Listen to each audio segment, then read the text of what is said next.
Bonjour à toutes et à tous et bienvenue dans Arithmantique. Aujourd'hui, je voudrais vous poser une question bien connue des mathématiciens. Combien fait la somme des 10 premiers entiers?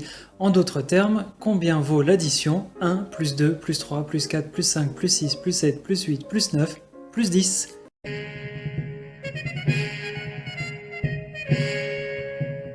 Alors, vous avez trouvé? Bien sûr, la réponse était 55.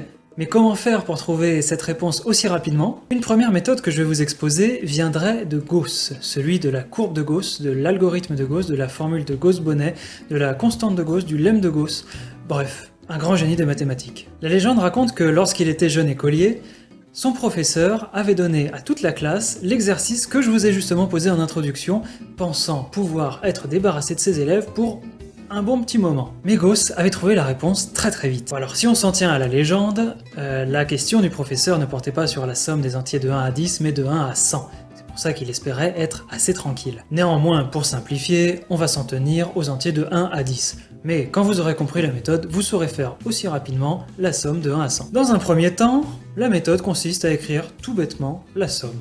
S égale 1 plus 2 plus 3 etc. jusqu'à 9 plus 10. Et puis la petite astuce va consister à l'écrire dans l'autre sens. S égale 10 plus 9 plus 8, etc. jusqu'à plus 2 plus 1. En les mettant l'une sur l'autre, on remarque très rapidement qu'on peut les additionner facilement, puisque la somme de chacun des termes va être égale à 11. On obtiendra donc 2S égale 11 plus 11, etc. plus 11 plus 11. Bref, pour simplifier, 2S est égal à 10 fois 11. Notre somme vaut donc la moitié, c'est-à-dire 55. Pour calculer la somme des entiers de 1 à 100, vous auriez de la même manière obtenu la moitié de 101 fois 100, c'est-à-dire 5050. Cette méthode, qu'on peut qualifier d'arithmétique, correspond peu ou prou à une méthode géométrique qu'auraient utilisé les Grecs 2000 ans avant. Cette méthode géométrique consiste à regarder les nombres comme des points et leur addition comme des triangles. Commençons par représenter le nombre 1 par un point, puis le nombre 2 juste en dessous avec 2 points, le nombre 3 avec 3 points, et ainsi de suite jusqu'à 10. À présent, dupliquons notre triangle, faisons-lui subir une petite rotation magique, et apposons-le à notre premier triangle.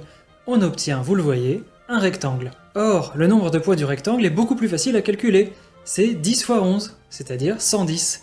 Il ne nous reste plus qu'à diviser par 2, puisqu'on avait mis nos deux triangles, et on obtient nos fameux 55. Si ces deux méthodes peuvent vous sembler un peu longues pour des additions de 10 termes, dites-vous bien qu'elles sont indispensables pour des additions avec une centaine de termes. C'est ainsi que le jeune Gauss avait pu trouver en quelques secondes combien valait la somme des entiers de 1 à 100. Reprenons à présent notre triangle, et changeons-le un peu de forme pour en faire un triangle isocèle, je dirais donc une pyramide. La première ligne a un point, l'ensemble des deux premières lignes ont 3 points, l'ensemble des 3 premières lignes ont 6 points, et ainsi de suite.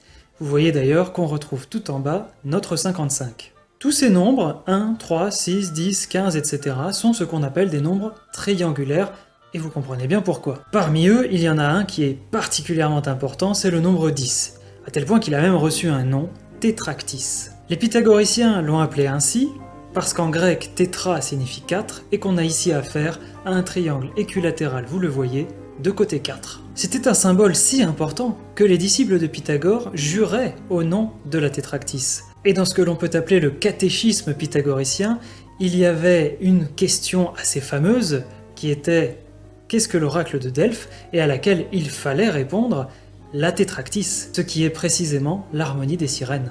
Pourquoi associer la tétractys à l'harmonie musicale? Eh bien tout simplement parce qu'on y retrouve les principales harmonies de la gamme.